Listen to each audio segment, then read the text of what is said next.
What's up, everybody? Out here at the track for an acceleration workout, and today I want to give you 3 tips for better acceleration. If you get your acceleration right, the rest of your race is going to be easy. If you're inefficient during acceleration, if you're all over the place, if you're not moving properly, then it's going to be a lot harder to reach top speed, maintain your speed, and run a good 100 meter.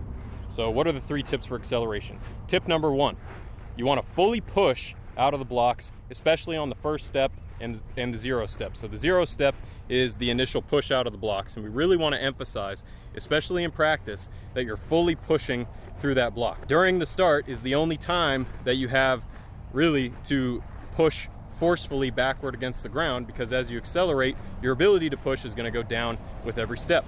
So the first step, the first push out of the blocks, and the first initial step onto the track, those steps give you the opportunity to really push, produce a lot of horizontal force. And if you're able to produce a lot of horizontal force with high rates of force development in your start, then you're going to exit the blocks at a higher velocity, and you're going to be running faster when you hit the ground on that first step and the second step of the race. So when you're in practice especially, you really want to focus on fully utilizing the block to push all the way through the pedal, extend your ankle, extend your knee, extend your hip, forcefully and aggressively. You don't want it to be slow, you don't want to get stuck there, but you want to be very forceful and aggressive with those pushes on the first step and the second step. And if you do that, you're going to exit the blocks at a higher velocity, be running faster, and you'll have a better start. Tip number 2 for acceleration is that you want to emphasize the strike angle or the attack angle into the ground, especially on the first step out of the blocks. So you're in your blocks, you push off the blocks. That first contact you make with the track, you need to really emphasize hitting at the proper angle. The angle that you need to hit at is going to be slightly different for you versus me versus everybody based on our force output capabilities.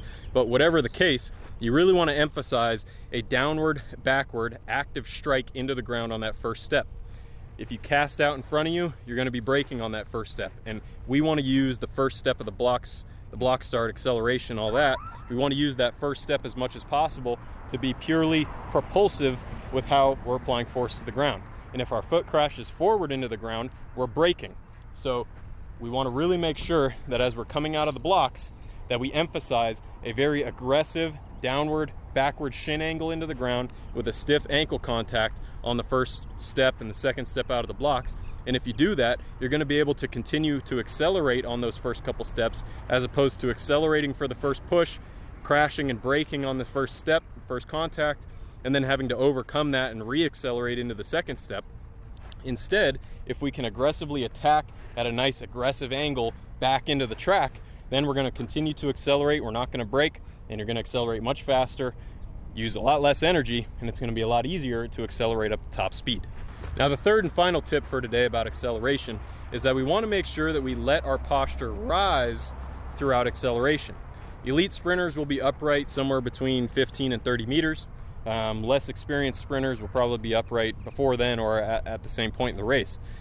The issue is that if we try to hold ourselves down, if we try to stay too low relative to what our force outputs will allow, then our torso is going to be forward, our center of mass is going to move forward, and we're going to have to strike in front of the body, braking more, putting our hamstrings at risk, and running in a way that is not optimal for running fast.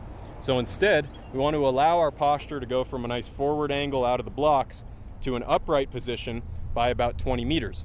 And if you do this, it's going to be a lot easier to put your foot down under you. It's going to be easier to continue to accelerate as you're in upright sprinting.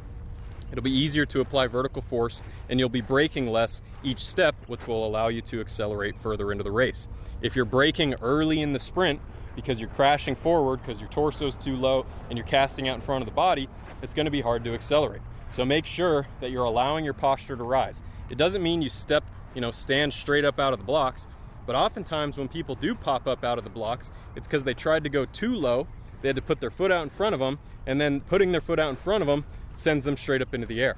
So sometimes trying to go low will lead to the exact opposite outcome, which will be popping up out of the blocks.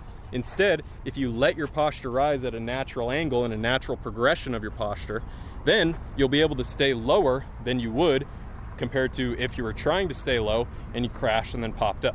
So make sure you allow your posture to rise as you sprint through the race. Make sure you're attacking back aggressively with nice stiff ankles on the first step and second step out of the blocks, and also make sure that you're fully utilizing those first steps to be forceful, to push, spend a little bit more time on the ground. And if you do all these three things, you're going to run faster and have better acceleration.